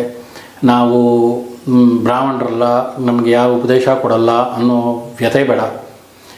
ಇದನ್ನು ಮಾತ್ರ ಎಲ್ಲರಿಗೂ ಹೇಳ್ಕೊಡ್ತಾರೆ. ನೀವು ಇದನ್ನು ಮಾಡಿ ನಿಮಗೆ ಶ್ರೀಚಕ್ರಾರ್ಚನೆ ಮಾಡಿದಷ್ಟು ಫಲ 100% ಸಿಗುತ್ತೆ. ಅದರಲ್ಲಿ 2 ಮಾತು ಬೇಡ. ಮೂರನೇದಾಗಿ ಕೆಲವೊಂದು ಹೋಮ ಪ್ರಕರಣಗಳೆಲ್ಲ ಇದೆ. ಇದನ್ನು ಏನೇನು ಮಾಡಿದ್ರೆ ಯಾವ್ಯಾವ ರೀತಿಯಾದಂಥ ಫಲಗಳು ಸಿಗುತ್ತೆ ಅಂತೇಳಿ. ನೆನೆಸಿದ ಅಕ್ಕಿನಲ್ಲಿ ಹೋಮ ಮಾಡಿದ್ರೆ ಶಾಂತಿ ಸಿಗುತ್ತೆ, ತುಪ್ಪದಲ್ಲಿ ಮಾಡಿದ್ರೆ ಅಭಿಷ್ಟ ಸಿದ್ಧಿ ಸಿಗುತ್ತೆ, ಬೇಲದ ಹಣ್ಣದಲ್ಲಿ ಮಾಡಿದ್ರೆ ಲಕ್ಷ್ಮೀ ಪ್ರಾಪ್ತಿ ಆಗುತ್ತೆ, ಮತ್ತು ಕರ್ಪೂರದಲ್ಲಿ ಮಾಡಿದ್ರೆ ಕೋರ್ಟ್ನಲ್ಲಿ ಅಥವಾ ವಾದ ವಿವಾದಗಳು, ಮನೆಯಲ್ಲಿ ಜಗಳಗಳು, ಆಸ್ತಿ ವಿವಾದಗಳು ಏನಾದರೂ ಇದ್ದರೆ ಕರ್ಪೂರದಲ್ಲಿ ಹೋಮ ಮಾಡಿದ್ರೆ ಈ ಫಲ ಸಿಗುತ್ತೆ, ಅದು ನಿವಾರಣೆ ಆಗುತ್ತೆ ಅಂತ. ಮತ್ತು ಉಪ್ಪಲ್ಲಿ ದುಷ್ಟರ ಅಂದರೆ ಈ ಕೆಂಪು ಉಪ್ಪು ಅಂತ ಬರುತ್ತೆ, ಆ ಕೆಂಪು ಉಪ್ಪಲ್ಲಿ ಈ ದುಷ್ಟರ ನಾಶ ಆಗುತ್ತೆ. ಮತ್ತು ಬಿಳಿ ಸಾಸಿವೆ ಎಳ್ಳಲ್ಲಿ ಪಾಪನಾಶನವಾಗುತ್ತೆ, ಬಿಳಿ ಸಾಸಿವೆನಲ್ಲಿ ಪ್ರೇತಾದಿಗಳ ನಾಶ ಆಗುತ್ತೆ. ಮನೆಯಲ್ಲಿ ಪ್ರೇತ ಬಾಧೆ ಇದ್ದರೆ ಈ ಬಿಳಿ ಸಾಸಿವೆನಲ್ಲಿ ಹೋಮ ಮಾಡಿದ್ರೆ ಅವ್ರಿಗೆ ನಾಶವಾಗುತ್ತೆ. ಎಳ್ಳಲ್ಲಿ ಶಾಪನಾಶನ, ನಿಮ್ಮ ಮೇಲೆ ಏನಾದರೂ ಶಾಪಗಳಿದ್ದರೆ ಎಳ್ಳಲ್ಲಿ ಹೋಮ ಮಾಡಿದ್ರೆ, ಕರಿ ಎಳ್ಳಲ್ಲಿ, ಅದು ನಿಮ್ಮ ಶಾಪ ವಿಮೋಚನೆ ಆಗುತ್ತೆ. ಪಾಯಸದಿಂದ, ಅಂದರೆ ಪಾಯಸ ಅಂದರೆ ನೀರಿನ ಪಾಯಸ ಅಲ್ಲ, ಗುಡಾನ್ನ ಪ್ರೀತಮಾನಸಾಯ ನಮಃ ಅಂತ, ಅಂದರೆ ಬೆಲ್ಲ ಹೆಸರುಬೇಳೆ ಸೇರಿಸಿ ಮಾಡಿರ್ತಕ್ಕಂಥ ಪಾಯಸದಿಂದ ನೀವು ಹೋಮ ಮಾಡಿದ್ರೆ ನಿಮಗೆ ಧನಪ್ರಾಪ್ತಿ, ದುಡ್ಡಿನ ಸಮಸ್ಯೆ ಇದ್ದರೆ ಮತ್ತು ಧನಪ್ರಾಪ್ತಿ ಆಗುತ್ತೆ ಅಂತ. ಕೊಬ್ಬರಿಯಿಂದನೂ ಧನಪ್ರಾಪ್ತಿ ಆಗುತ್ತೆ. ಅಂಜೂರದ ಹಣ್ಣಿದ್ದರೆ ಇಷ್ಟ ಸಿದ್ಧಿ ಆಗುತ್ತೆ. ಮತ್ತು ಬಾಳೆಹಣ್ಣಲ್ಲಿ ಉದ್ಯೋಗ ಪ್ರಾಪ್ತಿ ಆಗುತ್ತೆ. ಬಾಳೆಹಣ್ಣಲ್ಲಿ ಹೋಮ ಮಾಡಿದ್ರೆ ಹಚ್ಚಿಬಿಟ್ಟು ಉದ್ಯೋಗ ಪ್ರಾಪ್ತಿ ಆಗುತ್ತೆ. ಕಮಲದ ಹೂವಿನಿಂದ ಸಂಪತ್ತು ಸಿಗುತ್ತೆ. ಹಾಲಿನಿಂದ ಮೊಸರಿನಿಂದ ಆರೋಗ್ಯ ಸಿಗುತ್ತೆ. ಹಾಲಿನಿಂದ ಪಶುವೃದ್ಧಿ ಆಗುತ್ತೆ. ಮನೆಗಳಲ್ಲಿ ದನ ಪಶುಗಳನ್ನು ಇಟ್ಕೊಂಡಿದ್ರೆ ಹಾಲಿನಿಂದ ಹೋಮ ಮಾಡಿದ್ರೆ ಪಶುವೃದ್ಧಿ ಆಗುತ್ತೆ. ಭತ್ತದ ಹರಳಿನಿಂದ ಧಾನ್ಯ ಲಾಭ ಆಗುತ್ತೆ. ಮತ್ತು ಹಿಪ್ಪೆ ಹೂವು ಅಂತ ಬರುತ್ತೆ, ಈ ಹಿಪ್ಪೆ ಹೂವು ಅಂತ ಬರುತ್ತೆ, ಮಧುಪುಷ್ಪ ಅಂತ, ಅದು ಮತ್ತು ಲಾಜವನ್ನು ಅಂದರೆ ಭತ್ತದ ಹರಳನ್ನು ಹೋಮ ಮಾಡಿದ್ರೆ ಮದುವೆ ಆಗದೆ ಇರೋರಿಗೆ ಮದುವೆ ಆಗುತ್ತೆ. ಪುತ್ರಂಜೀವ ಅಂತ ಒಂದು ಬೀಜ ಬರುತ್ತೆ. ಆ ಪುತ್ರಂಜೀವ ಅನ್ನತಕ್ಕಂಥ ಬೀಜದಿಂದ ಹೋಮ ಮಾಡಿದ್ರೆ ಮಕ್ಕಳ ಸಂತಾನವಾಗುತ್ತೆ ಅಂತ ಹೇಳ್ತಾರೆ. ಮತ್ತು ಈ ಕಸ್ತೂರಿ, ಕೇಸರಿ, ಪಚ್ಚಕರ್ಪೂರ ಇದರಿಂದ ವಿವಾಹ ಯೋಗನೂ ಆಗುತ್ತೆ. ಸಂಪಿಗೆ ಹೂವಿನಿಂದ ಸುಖ ಸಂಸಾರ, ಅಮ್ಮನವ್ರಿಗೆ ಪೂಜೆನಾದರೂ ಮಾಡಿ, ಹೋಮನಾದರೂ ಮಾಡಿ, ಮನೆಯಲ್ಲಿ ಗಲಾಟೆಗಳು, ತಾಪತ್ರಯಗಳು, ಗಂಡ ಹೆಂಡತಿ ವೈಮನಸ್ಯ ಏನಾದರೂ ಇದ್ದರೆ ಈ ಸಂಪಿಗೆ ಹೂವಿನಿಂದ ಹೋಮ ಆಗ್ಬೋದು ಅಥವಾ ಅರ್ಚನೆ ಆಗ್ಬೋದು, ಮಾಡಿದ್ರೆ ಸುಖ ಸಂಸಾರ ಸಿಗುತ್ತೆ. ಮತ್ತು ಹೆಣ್ಮಕ್ಳಿಗೆ ಮದುವೆ ಆಗದೆ ಇದ್ದರೆ ಒಳ್ಳೆ ಗಂಡ ಸಿಗ್ತಾನೆ ಅಂಥೇಳಿ ಶಾಸ್ತ್ರದಲ್ಲಿ ಹೇಳುತ್ತೆ. ಮತ್ತು ಇನ್ನೂ ಒಂದು ವಿಚಾರ, ಇದನ್ನು ಹೇಳಿದ್ನಲ್ಲ, ಇದು ಕಾಮ್ಯ ಪ್ರಯೋಗ ಅಂತ. ನೀವು ಇನ್ನೊಬ್ಬರಿಗೆ ಉಪಯೋಗಿಸೋಕ್ಕೆ ಬರಲ್ಲ, ನಿಮ್ಮ ಸ್ವಂತಕ್ಕೆ ಏನಾದರೂ ಬೇಕಿದ್ದರೆ ಮಾತ್ರ ಮಾಡ್ಕೊಳ್ಳಿ, ಬೇರೆಯವರಿಗೆ ಇದನ್ನು ಪ್ರಯೋಗ ಮಾಡೋಕ್ಕೆ ಹೋಗಬೇಡಿ. ಗುರುಗಳೇ, ಇದು ನೀವು ಹೇಳಿದ್ದು ಶ್ರೀವಿದ್ಯೆ ಉಪಾಸಕರು ತಮ್ಮ ಮನೆಯಲ್ಲಿ ಮಾಡ್ಕೊಳ್ಳಬಹುದಾದ ಒಂದು ವಿಚಾರ. ಸರಿ, ಇದು ಶ್ರೀವಿದ್ಯಾ ಉಪಾಸಕರು. ಮತ್ತು ಇನ್ನೂ ಒಂದು ವಿಚಾರ ಏನು ಅಂತಂದರೆ ಬಿಲ್ಪತ್ರೆ. ಇದನ್ನು ಯಾರೂ ಹೇಳೋಲ್ಲ, ನಾನು ಹೇಳ್ಬೋದೋ ಇಲ್ವೋ ಗೊತ್ತಿಲ್ಲ. ಆಸೆ ಇಟ್ಕೊಂಡು ಯಾರೂ ಮಾಡೋಕ್ಕೆ ಹೋಗಬೇಡಿ. ಅಮ್ಮನವರಿಗೆ ಶ್ರೀಚಕ್ರ ಇದ್ದರೆ ಬಿಲ್ವ ಪತ್ರೆ ಮತ್ತು ಕುಂಕುಮ ಈ 2ರಿಂದ ಅರ್ಚನೆ ಮಾಡಿ, ಧನದ ಸಮಸ್ಯೆ ಏನಾದರೂ ಇದ್ದರೆ, ಅಂದರೆ ತ್ರಿಶತಿ ಕಂಪಲ್ಸರಿ, ಲಲಿತಾ ತ್ರಿಶತಿ ಅಥವಾ ಲಲಿತಾ ಅಷ್ಟೋತ್ತರ, ತ್ರಿಶತಿ ಕಂಪಲ್ಸರಿ, ಅದ್ರ ಜೊತೆಗೆ ಲಲಿತಾ ಅಷ್ಟೋತ್ತರನೋ ಇಲ್ಲ ಖಡ್ಗಮಾಲನೋ ಯಾವುದಾದ್ರೂ ಮಾಡಿ, ಕುಂಕುಮ ಮತ್ತು ಬಿಲ್ವ ಪತ್ರೆ ಅಮ್ಮನವ್ರಿಗೆ ಅರ್ಚನೆ ಮಾಡಿದ್ರೆ ಧನಬಾಧೆ ಎಷ್ಟೇ ಇದ್ದರೂ ನಿವಾರಣೆ ಆಗುತ್ತೆ. ಇದು ನನ್ನ ಸ್ವಂತ ಅನುಭವನೂ ಹೌದು. ಮತ್ತು ನಾನು ಯಾರ್ಯಾರು ಹೇಳಿದ್ದೀನಿ ಎಲ್ಲರಿಗೂ ಒಳ್ಳೆಯದಾಗಿದೆ. ಹಾಗಾಗಿ ಇದು ನೀವು ಇದನ್ನು ಉಪಯೋಗಿಸ್ಬೋದು. ಪರೀಕ್ಷೆ ಮಾಡೋಕ್ಕೆಲ್ಲ ಹೋಗಬೇಡಿ. ಭಗವತಿ ಹತ್ರ ಪರೀಕ್ಷೆ ಬೇಡ, ನಂಬಿಕೆ ಇಟ್ಟು ಮಾಡಿ, ಖಂಡಿತವಾಗಲೂ ಸಿದ್ಧ ಆಗುತ್ತೆ. ನಾನು 1 ದಿನ ಮಾಡಿದೆ, 2 ದಿನ ಮಾಡಿದೆ, ನನಗೇನು ಆಗಲಿಲ್ಲ ಅಂದರೆ ಖಂಡಿತವಾಗಲೂ ಅಪೇಕ್ಷೆ ಇಟ್ಕೊಂಡು ಯಾವುದೇ ಮಾಡೋಕ್ಕೆ ಹೋಗಬೇಡಿ. ನೀನು ಮಾಡು ಅಂತೇಳಿ ಸಂಕಲ್ಪ ಮಾಡ್ಕೊಂಡು, ನಾನು ಒಳ್ಳೇದು ಮಾಡಮ್ಮ ಅಂತೇಳಿ ಸಂಕಲ್ಪ ಮಾಡಿಕೊಂಡು ಮಾಡಿ, ಖಂಡಿತವಾಗಲೂ ಒಳ್ಳೆಯ ಫಲ ಸಿಗುತ್ತೆ. ಇನ್ನು ಕೊನೆಯದಾಗಿ ನನಗೆ ಯಾವ ವಿಚಾರಗಳನ್ನು ನನಗೆ ಉಪದೇಶ ಆಗಿತ್ತು, ನನಗೆ ತಿಳಿದಿತ್ತು, ಅದನ್ನು ನಾನು ನಿಮ್ಮ ಮುಂದೆ ಹೇಳಿದ್ದೀನಿ. ಹಾಗಾಗಿ ಅಮ್ಮನವ್ರಿಗೆ ಇಲ್ಲಿ ಮುಖ್ಯವಾಗಿ ಹೇಳಿದ್ನಲ್ಲ, ಪ್ರಧಾನವಾಗಿ 2 ಭೋಗ ಮತ್ತು ಮೋಕ್ಷ. ಶ್ರೀವಿದ್ಯೋಪಾಸನೆಯಲ್ಲಿ ಇದು 2 ಪ್ರಧಾನ. ನಿಮ್ಗೆ ಯಾವ ಅಭೀಕ್ಷೆಗಳು ಫಲಗಳು ಇದೆಯೋ ಸಂಕಲ್ಪ ರೀತಿಯಲ್ಲಿ, ಸಾತ್ವಿಕ ರೀತಿಯಲ್ಲಿ ಅಮ್ಮನವ್ರ ಮುಂದೆ ಇಟ್ಟು ಖಂಡಿತವಾಗಲೂ ಎಲ್ಲ ಫಲಗಳು ಸಿದ್ಧಿಸುತ್ತೆ. ಭೋಗ ಮತ್ತು ಮೋಕ್ಷ, ನೀವು ಯಾವುದೇ ಫಲ ಇಲ್ಲದೆ ನಿಷ್ಕಲ್ಮಶವಾಗಿ ಭಗವಂತ ಮುಂದೆ ಮಾಡಿದ್ರೆ ಮೋಕ್ಷ ಖಂಡಿತವಾಗಲೂ ಸಿಗುತ್ತೆ. ಇದಿಷ್ಟೇ ಈ ಶ್ರೀಚಕ್ರಾರ್ಚನೆಯ ಫಲ. ಭೋಗ ಮೋಕ್ಷ ಎರಡನ್ನೂ ಕೊಡ್ತಕ್ಕಂಥದ್ದೇ ಶ್ರೀವಿದ್ಯೆ. ಹಾಗಾಗಿ ಅಮ್ಮನವ್ರಿಗೆ ಎಲ್ಲರಿಗೂ ಒಳ್ಳೇದು ಮಾಡಲಿ. ನಿಮಗೇನಾದರೂ ಡೌಟ್ ಇದ್ದರೆ ಕಳಿಸಿ, ಅದನ್ನು ನಮ್ಮ ವಿಶ್ವಪ್ರಿಯ ಚಾನಲ್ ಮುಖಾಂತರವಾಗಿ ನಿಮಗೆ ಮುಂದಿನ ಸಂಚಿಕೆಗಳಲ್ಲಿ ಅದರ ಬಗ್ಗೆ ವಿವರವಾಗಿ ವಿಶ್ಲೇಷಣೆಯನ್ನು ಕೊಡ್ತಾ ನನಗೇನು ಗೊತ್ತಿದೆಯೋ ಅದನ್ನು ನಿಮಗೆ ನಾನು ತಿಳಿಸಲಿಕ್ಕೆ ಪ್ರಯತ್ನ ಮಾಡ್ತೇನೆ. ಎಲ್ಲರಿಗೂ ಒಳ್ಳೆಯದಾಗಲಿ. ಭಗವತಿ ಲಲಿತಾ ಮಹಾ ತ್ರಿಪುರ ಸುಂದರಿ ದೇಶಕ್ಕೆ, ನನ್ನ ಭಾರತ ದೇಶಕ್ಕೆ, ಪ್ರಪಂಚಕ್ಕೆ, ನನ್ನ ನಾಡಿಗೆ, ನನ್ನ ಜನಗಳಿಗೆ, ಮುಖ್ಯವಾಗಿ ಸನಾತನ ಧರ್ಮ ಪರಿಪಾಲಕರಿಗೆ ಎಲ್ಲರಿಗೂ, ಯಾರು ಸನಾತನ ಧರ್ಮವನ್ನು ಪಾಲನೆ ಮಾಡ್ತಾ ಇದ್ದೀರಾ ನಿಮಗೆಲ್ಲರಿಗೂ ಶುಭವಾಗಲಿ, ವಿಜಯವಾಗಲಿ, ಎಲ್ಲರಿಗೂ ಒಳ್ಳೆಯದಾಗಲಿ ಅಂತೇಳಿ ತಾಯಿ ಭಗವತಿ ಲಲಿತಾ ಮಹಾ ತ್ರಿಪುರ ಸುಂದರಿ ಚರಣಾರವಿಂದಗಳಲ್ಲಿ ಈ ಶಿರಸಾಷ್ಟಾಂಗ ಪ್ರಣಾಮ ನಮಸ್ಕಾರವನ್ನು ಮಾಡ್ತಾ ಇನ್ನು ನನ್ನ ಮಾತುಗಳನ್ನು ಮುಗಿಸ್ತಾ ಇದ್ದೇನೆ. ಶುಭವಾಗಲಿ. ಶುಭಂ ಭೂಯಾತ್. ನೋಡಿದ್ರಲ್ಲ ವೀಕ್ಷಕರೇ, ಇಷ್ಟೊತ್ತು ನಮ್ಮ ಕಾರ್ಯಕ್ರಮದಲ್ಲಿ ಈ ಶ್ರೀವಿದ್ಯೆಯ ಕುರಿತಾಗಿ ಹಲವಾರು ವಿಷಯಗಳನ್ನು ನಮ್ಮ ಜೊತೆ ಷೋಡಶಿ ವೆಂಕಟ ಸುಬ್ರಹ್ಮಣ್ಯ ಶಾಸ್ತ್ರಿಗಳು ಹಲವಾರು ವಿಷಯಗಳನ್ನು ಹಂಚಿಕೊಂಡಿದ್ದಾರೆ. ಇನ್ನೂ ಅನೇಕ ವಿಷಯಗಳು ನಮಗೆ ಎಷ್ಟೇ ತಿಳಿದರೂ ಜ್ಞಾನ ನಾವು ಗುರುಗಳಿಂದ ನಾವು ಪಡೀಲೇಬೇಕು. ಹಾಗಾಗಿ ವೀಕ್ಷಕರು ಯಾರು ನೀವು ನೋಡ್ತಾ ಇದ್ದೀರಾ, ಏನೇ ಒಂದು ಸಂದೇಹಗಳಿದ್ದರೆ ಕಮೆಂಟ್ ಮುಖಾಂತರ ತಿಳಿಸಿ, ಅದನ್ನು ಗುರುಗಳಿಂದ ಒಂದು ಉತ್ತರವನ್ನು ಪಡೆಯೋದಕ್ಕೆ ನಾವು ಆ ಪ್ರಯತ್ನವನ್ನು ನಾವು ಮಾಡ್ತೀವಿ ಅಂತ ಹೇಳ್ತಾ ಇಲ್ಲಿಗೆ ಈ ವಿಡಿಯೋನ ನಾನು ಮುಗಿಸ್ತಾ ಇದ್ದೀನಿ. ಮುಂದಿನ ಒಂದು ಸಂಚಿಕೆಯಲ್ಲಿ ನಾನು ಸಿಗ್ತೀನಿ ಅಂತ ಹೇಳ್ತಾ ಎಲ್ಲರಿಗೂ ವಿದಾಯ.